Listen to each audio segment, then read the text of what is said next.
Hey guys, how are you doing today?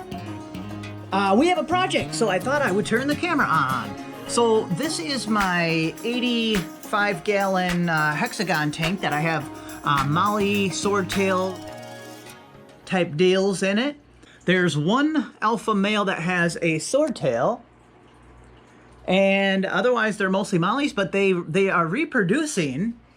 And the babies are up in here hiding, and I just saw a bunch of the adults were up in there looking like they were trying to eat them all. So, oh, there's some babies. I see a little one there. Okay, so what I'm gonna do is I'm gonna start feeding the the adults, a little more often. And I also want to have some food for the babies. Oh, now the babies are coming out. Okay, I can see a bunch. It's probably too hard with the wide angle of the GoPro, but there's babies coming back out now because they were hiding up in there. So it's a good thing to have, if you're not going to separate the babies, it's a good thing to have places for them to hide, like this live live plants that are floating. Wow, yeah, there's a bunch coming out now. Okay, so on to the project. Ooh, there's some bigger babies. The project today is, like you saw in the thumbnail, hatching brine shrimp. So I decided to get out one of my inventions from years ago, the Shrimple Life. It's called a brine shrimp hatchery that I made, and I think it's the best one anywhere. I put a lot of thought into it, and I tried to make it really nice and cool and easy to use, and I finally got it back out. So let's get some brine shrimp hatching so we can feed them to these little babies. All right, let's go check it out. All right, here it is, guys. So this is the Shrimple Life, I called it. Isn't that cheesy and awesome? Look, it's even got it even says it on here. The Shrimple Life. I 3D printed a label there or whatever. So let me explain the features of it and what I made it out of, because it's pretty neat, actually. So this is actually a cereal dispenser like you would almost see in like a hotel. So usually you would have a handle right here and you would dispense cereal and you put your bowl underneath it. So I got this off of Amazon, and because you want something that's kind of cone shaped. So if you ever see other hatcheries for sale, they're usually cone shaped, and it's mostly because you want to keep the water agitated so the eggs kind of keep swirling around and stay suspended in the water. So it's good to have kind of a cone shape. So that's why I chose this, and it's on its own stand. This comes off. I won't lift it up because it's kind of heavy with the water, but so see, it's on this stand. It comes out of here. So what I had to do was I just plugged up these. There was a hole here and a hole in the back. I printed little plugs and siliconed them in. And then I printed this bottom piece, and I have it concave on the bottom like this. So the eggs can't settle anywhere. The water just keeps going because there's air bubbling in there. And then I have a valve here that actually started leaking. So I put this second little valve, and I can drain out the shrimp through here. And I could drain them into a container and sieve them out, or whatever it's called, with a little brine shrimp net like this. So I can separate them from the salt water and rinse them if I have to, if I want to, or just put them directly into the tank to feed them. So we'll do all that. So, but let's just go over the rest of the features. So we have an aerator. Very cheap on Amazon, and it's running an it's running through this tube. And then we have a valve here so I can control the air. So see, it's actually better to have kind of low airflow for brine shrimp. You don't want to disturb the eggs too crazy, but I don't know, that's probably an opinion thing. Whatever people want. See, if you want to get them going crazy, you can adjust the air here. We have, this is a seed starting heat mat. It's a 3" by 20. It fits perfectly around to the back, and it's just a rubber banded on. So this will get you up to temperature if your room is, let's say your hatching room is like 70, 72 room temperature. If you want to hatch them in 24 hours, you want to get your temperatures up by like to 80, 82 degrees. So this will help you get up to 80 even if you're at room temperature. My room's pretty hot because of all my experiments and fish tanks and animals and everything. So I actually usually wouldn't have to use this, but I thought I'd put it on to show you guys that you can heat it up with a heat mat like this. And you can actually adjust the heat by sliding it down over the water area or up to the no water area, if that makes sense, because it doesn't create as much heat when it's up higher because the heat's not being drawn into the water, if that makes sense. But I just keep it there, and it'll get it nice up into the low 80s, which is awesome. So this part, like I said, I 3D printed, but you could just silicone any kind of plastic cap on there, like a peanut butter jar lid. You know what I'm saying?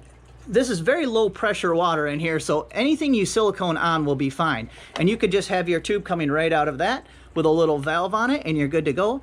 But oh, and another thing, let's see. So yeah, it's got the handy dandy lid here. So, and I just have the tube running down through the lid. That pops off, of course. See? Very cool, very cool. And one of the things that I added here, let me shut this light off. One thing that I added, which is really cool, is so the brine shrimp are actually attracted to light. So if you have it nice and dark in here, like if I collect them at night, I'll turn the air off so the water's still. So see, the air's off now, and look what's back here, guys. There's a push light. Awesome! So see, all the shrimp are drawn to the bottom here, and sometimes they go to the bottom anyway, but this really makes them swim down to the bottom here, and this is where you drain them from, because the drain hole's right in there. So oops, put that back in. That's a little drain thing. That's good too. And then I can drain them right out like that. Isn't that neat? And this is just a little battery powered push light. So it's really awesome. I like that. And I just stuck it on there. This other light fell over. That's nice. Boop. There we go. So yeah, actually that's pretty much all of the features. It doesn't need much. They're not fussy, but I think mine design is really cool. So, and I'm not sure if it's cheaper I probably could have just bought one, but none of them have all these features. So I'm trying to think of how much this costed. I am not even sure anymore. But these nets are really cheap to sieve out the brine shrimp. You can get them on Amazon. So let's get it going here. Here, let's turn the air back on. We'll just do, actually, to mix the salts. See, this is a good point. I can turn the air way up like this, and when we do the salt. Here, you know what? You guys are on a GoPro. Let me put you on my head. All right, guys, can you still see? Okay, oops. Oh, there we go. It's in my pocket. Okay, so right now I'm just using a ½ gallon of water. I think this can hold up to a gallon, but I have some holes on the side because I was experimenting with a lid. I don't know what I was doing, but I just do a ½ gallon now. So and you want to use reef salt, like aquarium, like salt for saltwater aquariums. What the heck? My camera stopped recording on its own. It doesn't like me. So you want to use reef salt like this and not regular table salt. I mean, maybe some people do. I don't know. Everybody does stuff different, but it's definitely best to use reef salt for saltwater aquariums. And we can do 3 mounding, we're going to do 3 tablespoons for a ½ gallon. You could do anywhere from 2 to 4. So it's really not fussy at all. So, and if you're using chlorinated town water or anything like that, then you'll want to let it bubble for like 24 hours, or actually, honestly, if you're bubbling it like this violently, basically, if you're bubbling it like this, you could bubble out the chlorine in probably 3 hours. So you just don't want chlorine in there when you put your eggs in there. So we'll leave the air on full blast until it dissolves all the salt. Look, we can kind of keep an eye on it and see if the salt is dissolved or not. So that's kind of cool. So let's let it dissolve the salt, and then we will add the brine shrimp eggs, and I'll tell you about them. Okay, I'll be right back. All right, I can see most of it's dissolved. I think there's a little bit in the bottom there, but it's okay. But I'm just impatient. So let's put some eggs in there. Why not? Okay, let's pop the top off just like this. And oh yeah, so these brine shrimp eggs, I have had these for so long I can't even remember. They're a 90% hatch rate. It was 50 grams. So I don't know if I've used half or more than half. Oh yeah, I must have used more than half. Okay, so what I do, you could probably measure them. Oh my gosh, this is probably a lot. But see, I'll use a bunch because these eggs are super old. But I just use a popsicle stick and I just get a little pile on a popsicle stick like this. And then we'll tap them on in there. And oops, let's turn down the air right away. Oops, this way. Okay, because the eggs will, and I kind of remembered why you want to turn the air down. Which, I mean, like I said, it's all opinion because they're pretty easy to hatch. They're like one of the most #1 surviving species on the planet. So I think I like to do lower airflow because it doesn't create so much turbulence at the top, which makes the water splash around, and then the eggs get stuck way up on the plastic up here, and they don't hatch, or you know, they don't hatch correctly because they're not in the water. So let's see, is that enough? Yeah, actually that's enough. I'm gonna leave just a little bit of airflow just like that. All right, let's check back in 24 hours. Okay, there we go. It's been 24 hours. Let's see how we did. So I'm just gonna unplug the air and let's turn on our light. And oh, let's see. Okay, so it's gonna be probably impossible to see on the GoPro. I'm gonna get my face close. All them little specks in there are swimming. So yeah, oh, I can see them coming down. They're coming down to the light, guys, just like they're supposed to. So you know what? I'm gonna quick switch to a cell phone view because my cell phone can get close up. So let's switch to that now. Wow, check it out, guys. Wow, this is cool. Dude, the cell phone does such a good macro job. And look, they're all squirming toward the light. So there's thousands of them. Wow, this is actually a really good view. I didn't think it would turn out that good. Okay, so yeah, there's thousands of them coming to the light. So I'll give them a few minutes to settle down to the bottom here, and then we'll drain some out to feed to the fish. Wow, this is really cool. Okay, I just waited a couple minutes. There's thousands and thousands down there in the bottom.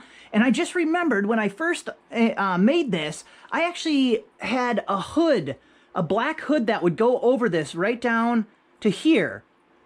And it was like a cloth hood. And so you could do this, collect them during the day, because see, I got it kind of dark in here. So, but I don't know what I did with that. So I just remembered that. I forgot all about that. Okay, let's drain some of these out. It's probably hard to see. Here, let me turn the light back on quick. Okay, there we go. So here, I'm just going to hold my little sieve net, and I can just open this valve and start draining the shrimp. There we go. We'll actually be able to see them. Oh my gosh. Okay, let's drain. See, we're sieving them out. Sieving them. Awesome. Oh yeah, I could see some getting sucked in there. Oh duh, you know what I should do? They're going toward that light. I should turn it off now. Okay, I'm just gonna keep draining. Actually, I can see them starting to add up in the little net. Whoops, this is kind of awkward with one hand. I mean, the way I'm holding it. Okay, let's turn it off for now. This is just awkward the way I'm doing it. Can you guys see this? Yeah, that's actually almost all brine shrimp. There's probably some eggshells mixed in. Let's go take this over to the tank and feed some of the fish. Oh my gosh, I don't even think that these fish have ever had brine shrimp because it's been a while since I hatched. So let's put some of them over here by the adults. Let's see what they do. Oh my gosh, they're gonna go nuts. I think. Oh yeah, they gotta learn what the heck's happening first. Or are they too little? Can they figure it out? Here, let's, I'm gonna put some over by the babies, like in the weeds over here. I wanna hide some of the brine shrimp over by the weeds. Okay, let's watch them for a second. Maybe they're too... Oh, are they eating them? Are they too small for the... Are they too small for the big ones? Oh my gosh, the babies are gonna go crazy. Here, let me switch back to the cell phone. Oh my gosh, I could actually see... Them are the brine shrimp. See all the little specks? Let's see if the babies are eating them. Wow, they're actually... The babies are lower down than I thought. Yeah, they are. Oh my gosh. Oh my gosh, even this tiny baby up top. Oh yeah, there we go. See? He's zooming around eating them. How cool is that? Oh yeah, they're zooming all over eating them. Thank you, big fish. You're getting in my way. Oh, that is awesome. So there we go, guys. I just thought I'd show my hatchery that I made. I put a lot of time into thinking how to do it the best way I could, and it works really awesome. So you could definitely just make any type you want or just go and buy one. But it's so fun feeding these brine shrimp because they absolutely go nuts over them. And especially when they get used to them, the babies are darting around eating them like crazy. Oh, are these guys starting to... What are these guys doing now? Are they figuring it out? Eventually they'll figure it out, and it'll be a feeding frenzy when the shrimp go in there. So, alrighty guys, thanks for watching. We'll see you on the next one. Bye, Mr. Fishies. Tap, tap. They love that. Okay, see you later.